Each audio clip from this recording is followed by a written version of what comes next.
Understanding the elements that contribute to wildfires, especially in Arizona, involves a combination of natural and human factors. Let's break down each element and provide examples to illustrate their impact. 1. Fuel for wildfires consists of live and dead vegetation, which is essential for fires to ignite and spread. In Arizona, the types of fuel vary based on the region and vegetation types present. Live vegetation. Live vegetation includes trees, shrubs, and grasses that are currently growing and have moisture content. These fuels are generally less flammable compared to dead vegetation, but can still burn under dry conditions. Trees. Conifers like ponderosa pine and Douglas fir are common in northern Arizona, while desert species like mesquite and palo verde are found in the southern and western parts of the state. Shrubs, chaparral, including species like creosote bush and brittle bush, dominate many arid and semi-arid regions. Grasses. Native grasses such as perennial bunch grasses and invasive annual grasses like cheatgrass are prevalent in grasslands and rangelands. Example: during wetter years, live vegetation in Arizona can retain more moisture, reducing the immediate fire risk. However, prolonged droughts can dry out even live plants, increasing their flammability. Dead vegetation. Dead vegetation includes fallen trees, dry grasses, accumulated leaf litter, and woody debris that has lost its moisture content. This type of fuel is highly flammable and crucial in sustaining wildfire spread. Fallen trees. Dead trees, especially in forests affected by bark beetles or diseases, contribute to fuel buildup. Dry grasses.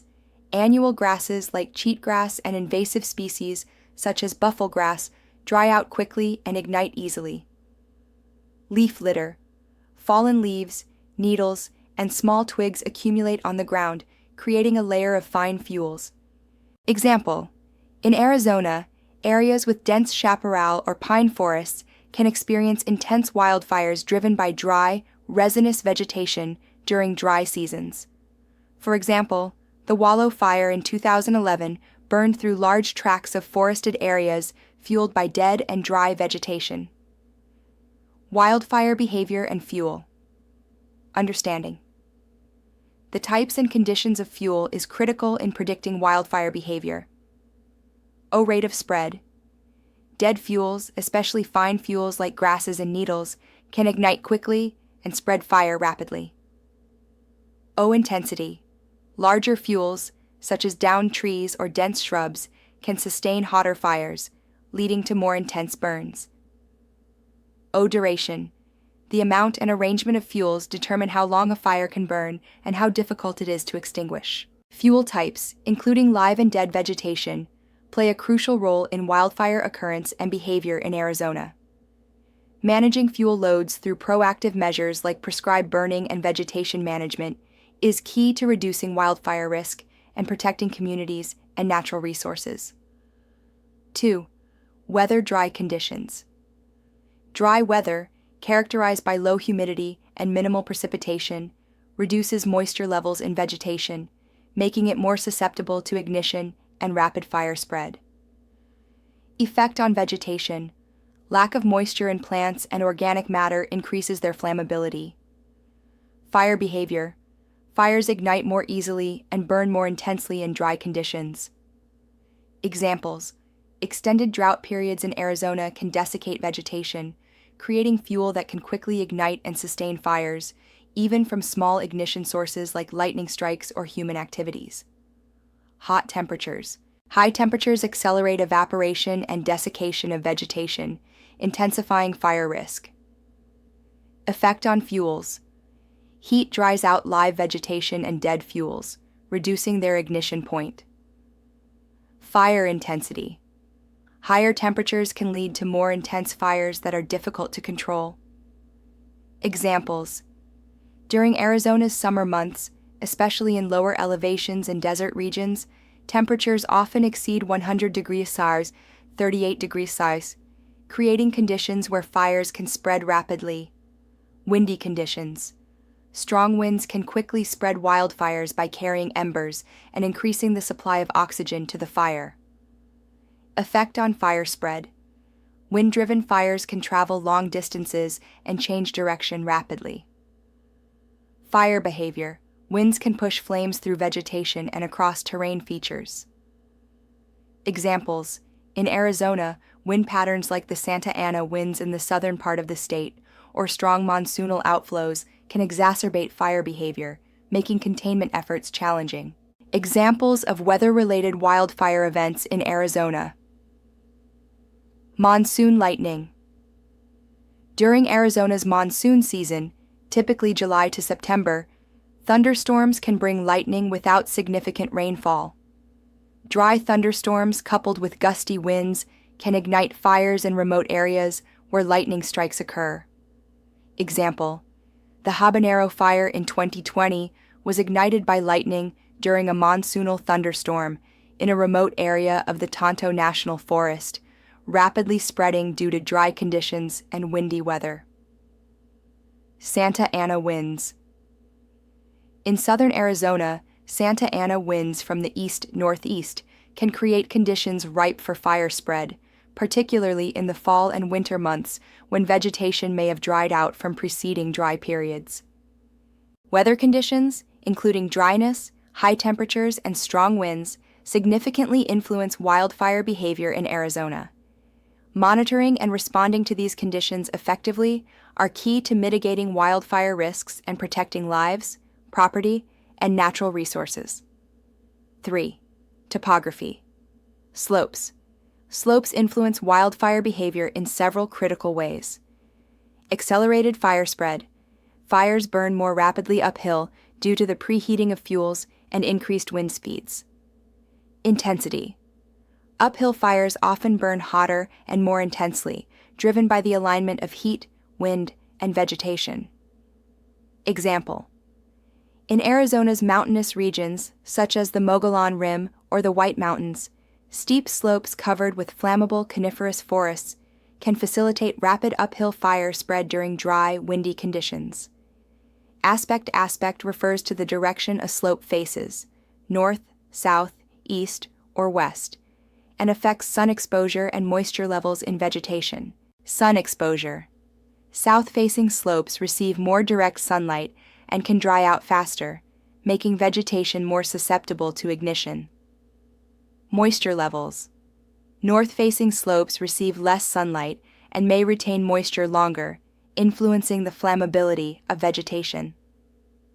Example: in Arizona, south-facing slopes in desert areas like the Sonoran Desert or the Mojave Desert can become extremely dry during hot sunny conditions, increasing fire risk. Canyons and valleys. Canyons and valleys can channel winds and concentrate heat, affecting fire behavior in several ways. Wind channeling. Canyons can funnel winds, increasing fire spread rates and turbulence. Heat concentration. Valleys can trap heat, leading to higher temperatures and more intense fire behavior. Example: the Grand Canyon and its surrounding areas illustrate how canyons can influence fire behavior, with winds funneling through the steep terrain and affecting fire spread patterns. Wildfire behavior in Arizona's topography. Mountainous regions. In northern Arizona's mountainous terrain, fires can spread quickly uphill due to steep slopes and the prevalence of flammable conifer forests. Example: the 2011 Wallow Fire in the Apache Sitgreaves National Forests spread rapidly through dense forests on steep slopes, driven by dry conditions and strong winds. Desert areas. In the Sonoran Desert and other arid regions, canyons and valleys can amplify fire behavior during hot, windy conditions. Topography significantly shapes wildfire behavior in Arizona, influencing fire spread rates, intensity, and direction. Managing wildfire risks effectively requires understanding how slopes, aspects, canyons, and valleys interact with weather conditions and vegetation types.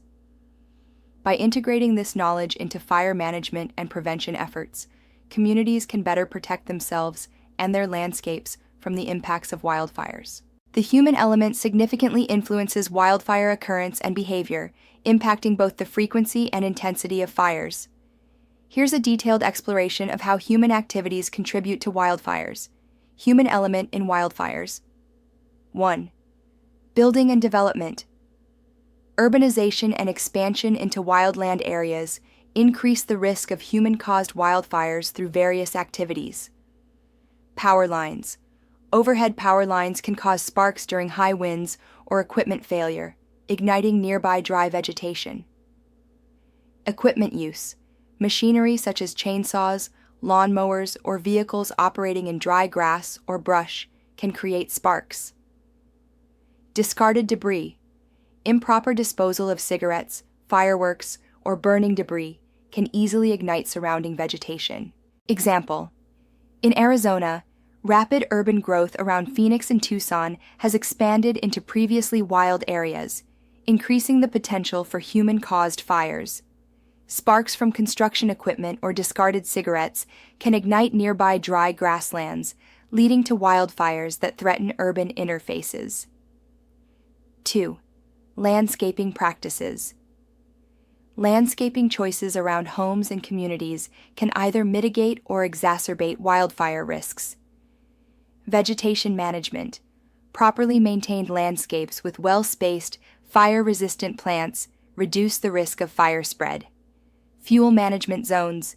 Creating defensible space around structures by clearing dead vegetation and maintaining a buffer zone can help protect homes from wildfires.